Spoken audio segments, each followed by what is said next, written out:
Halo, assalamualaikum warahmatullahi wabarakatuh. Salam sejahtera buat kita semua. Kali ini aku mau ngebahas tentang soal kebidanan, tentang bayi dan balita yang baru lahir, terutama kasus patologis, ada kelainan kongenital, bayi baru lahir dengan tindakan resusitasi dan mekanisme kehilangan panas.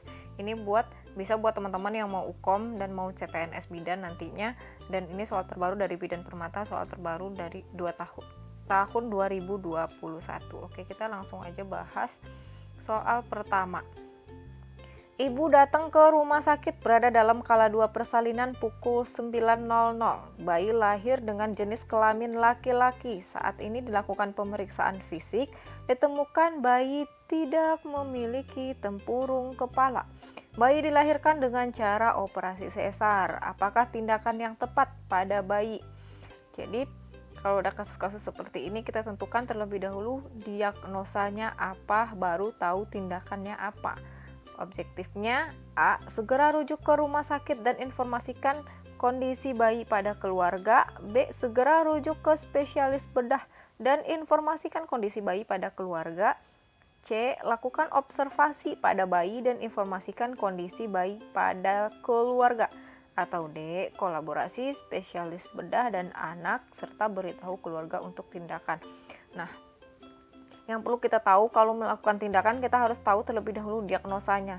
Nah, ini merupakan salah satu kelainan kongenital yang diderita oleh bayi ketika baru lahir. Jadi bayinya tidak memiliki tempurung kepala.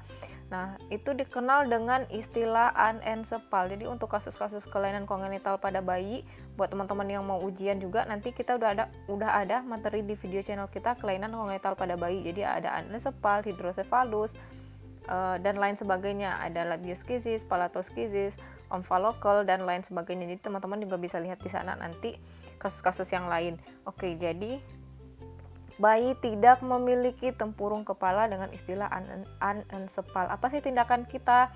Kalau misalkan kasus kita berada di rumah sakit ataupun biasanya kalau ini ya kasusnya udah datang ke rumah sakit, artinya ini segera rujuk ke rumah sakit itu nggak perlu lagi karena kasusnya berada di rumah sakit. Yang B, segera rujuk ke spesialis bedah. Nah, biasanya di rumah sakit itu ada spesialis bedahnya gitu. Jadi ini juga kurang tepat. Yang C, kolaborasi spesialis bedah dan anak beritahu keluarga gitu. Kemungkinan bisa ya kita mau kolaborasi atau melakukan observasi nih gitu. Nah, buat teman-teman, anencepal itu biasanya kasus anak-anak yang lahir dengan tanpa tempurung kepala atau dengan anencepal biasanya tidak bertahan lama. Jadi apa yang kita lakukan? Yang paling tepat adalah melakukan observasi pada bayi dan kita informasikan kepada keluarga bagaimana cara keluarga bisa menerima kondisi bayinya. Nah, umumnya paling lama itu bisa bertahan sampai 7 hari, tapi biasanya 1 atau 2 hari atau beberapa hari saja bayinya tidak dapat bertahan hidup. Jadi yang paling tepat adalah melakukan observasi pada bayi dan kita berikan informasi kepada keluarga. Kita lanjut soal berikutnya. Nyonya L datang diantar suami ke bidan praktek mandiri ke BPM ya, berada dalam kelas 1 persalinan. Pukul 10.30 WIB, bayi lahir berjenis kelamin perempuan.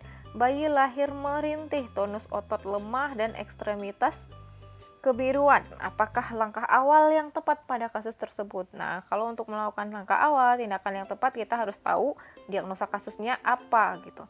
Nah, ini diagnosa kasusnya bayi merintih atau bernafas megap-megap, tonus ototnya juga lemah dan ekstremitasnya kebiruan.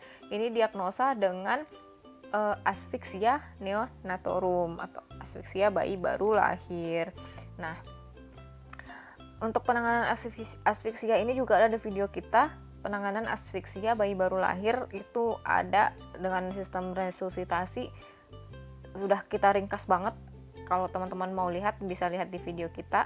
Nah, sekarang balik ke soal langkah awal yang tepat. Nah, ketika bayi baru lahir dengan asfiksia, kita lakukan langkah resusitasi. Apa sih langkah awal resusitasi?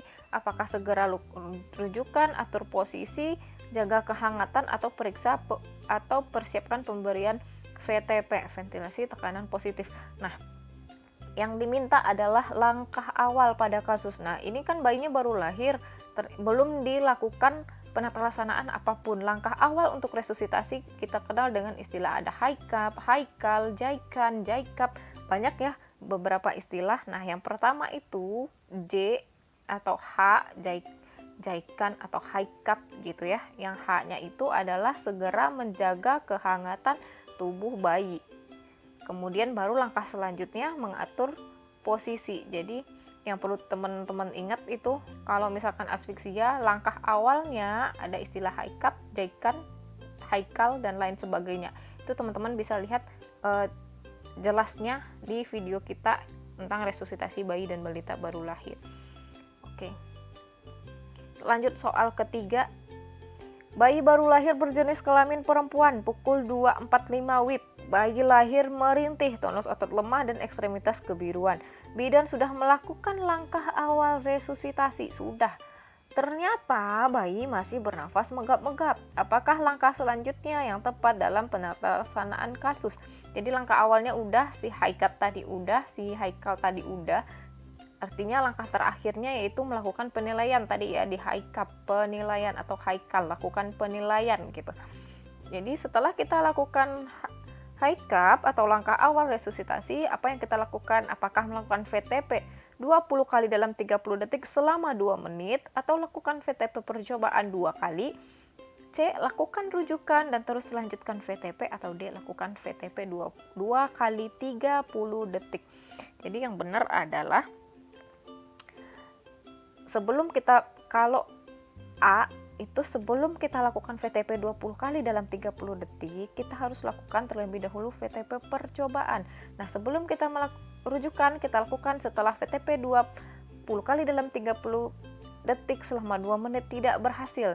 Dan D, lakukan VTP 2 kali selama 30 detik. Jawaban yang tepat adalah ini, maksudnya lakukan VTP 20 kali dalam 30 detik ya. Jadi jawaban yang tepat adalah lakukan VTP percobaan 2 kali setelah langkah awal. Kemudian kalau misalkan VTP percobaannya itu berhasil, baru kita lakukan VTP 20 kali dalam 30 detik selama 2 menit. Kemudian kalau nggak berhasil baru kita lakukan rujukan. Ini maksudnya lakukan VTP 20 kali dalam 30 detik ya. Kalau misalkan 2 kali dalam 30 ya. Jadi jawaban yang benar adalah B, lakukan VTP percobaan sebanyak 2 kali. Jadi itu jangan sampai kebalik-kebalik ya, itu harus hafal urutannya buat teman-teman. Nah, kita lanjut ke soal berikutnya. Bayi baru lahir berjenis kelamin perempuan, pukul 2.45 WIB. Saat ini bayi diletakkan di ruangan ber-AC bersama ibunya, Nyonya L. Ibu mengeluhkan bayi terasa dingin. Hasil pemeriksaan suhu 35,1 derajat Celcius. Apakah diagnosa yang tepat pada bayi si ibu gitu, pada bayinya? A. Bayi Nyonya L dengan hipotermia akibat evaporasi. B. Hipotermia akibat radiasi. Atau C. Akibat konduksi. Dan D. Akibat konveksi gitu. Nah, kata kunci di sini adalah bayi diletakkan di ruangan ber-AC. Nah, jadi ada metode kehilangan panas pada bayi itu, ada evaporasi, radiasi, konduksi, dan konveksi. Kita harus tahu satu persatu. Evaporasi itu apa? Mekanisme penghilangan panas akibat penguapan dari tubuh si bayi. Misalkan bayinya habis mandi, kita nggak langsung keringin gitu. Habis pipis, dibiarin aja. Nah, itu dapat menurunkan suhu tubuh bayi. Kemudian akibat radiasi. Radiasi itu pancaran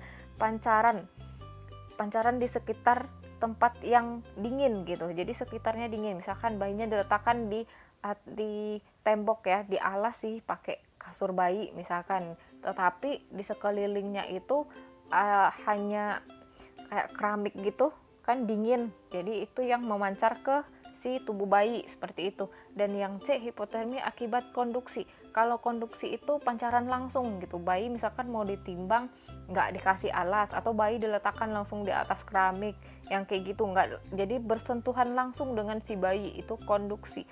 Dan yang D, hipotermia akibat konveksi. Konveksi ini pancaran langsung gitu, jadi kayak AC, kipas angin, atau di tempat jendela gitu kena angin gitu, itu berhubungan dengan konveksi. Jadi di sini kata kuncinya dengan ruangan ber-AC, maka jawaban yang tepat adalah bayi dengan hipotermia akibat kehilangan panas dengan istilah konveksi. Jadi teman-teman harus tahu itu satu persatu ya. Oke, soal selanjutnya. Bayi baru lahir berjenis kelamin perempuan, pukul 2.45 WIB. KU ibu baik dan saat ini bayi di ruangan bersama ibunya. Ibu mengeluhkan bayi terasa dingin. Hasil pemeriksaan suhu bayi 35,8 derajat Celcius. Apakah penata laksanaan yang tepat pada kasus? A. Segera memindahkan bayi ke ruang NICU. B. Segera memindahkan bayi ke inkubator. C. Menganjurkan ibu untuk melakukan metode kanguru. Atau D. Menganjurkan ibu untuk menjemur bayinya. Ini bayi dengan kasus hipotermia, dan apa sih pelaksanaan kita yang paling tepat di sini gitu. Nah, di sini jelaskan bahwa KU ibunya baik, bayinya 35,8. Sedangkan suhu yang harus dicapai minimal adalah 36,5 derajat Celcius gitu. Jadi bayinya sedikit hipotermi ya. Maka dengan KU ibu yang baik, bayi-bayi dengan kasus hipotermia dianjurkan untuk melakukan metode kanguru dengan syarat si ibu KU-nya baik, kemudian si bayi tidak ada gangguan nafas gitu, dan ibunya mau gitu. Kalau di sini kan nggak ada nih dijelasin bahwa bayinya itu bernafasnya susah atau gimana, enggak ya, cuman suhunya aja yang berkurang. Maka yang paling tepat adalah menganjurkan ibu untuk melakukan metode kanguru, kecuali ibunya nggak mau atau ibunya lagi ada sakit apa gitu, atau si bayinya nafasnya bernafas juga susah gitu. Maka itu baru kita bawa ke inkubator atau dan dibawa ke ruang NICU, nanti dimasukkan ke inkubator seperti itu. Kalau untuk menjemur bayinya biasanya ini hanya untuk mendapatkan vitamin D ya.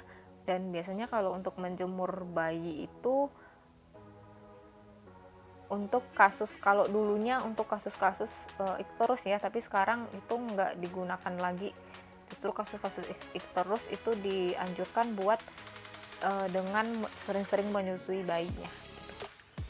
Sekedar info aja. Oke, sekian pembahasan kita tentang bayi dan balita bayi baru lahir dengan kasus patologis. Semoga bermanfaat. Mohon maaf apabila ada salah penyampaian, pengucapan, pengetikan. Ambil yang baik-baiknya aja dan bermanfaat buat teman-teman semua. Jangan lupa like, comment, share, and subscribe. Wassalamualaikum warahmatullahi wabarakatuh.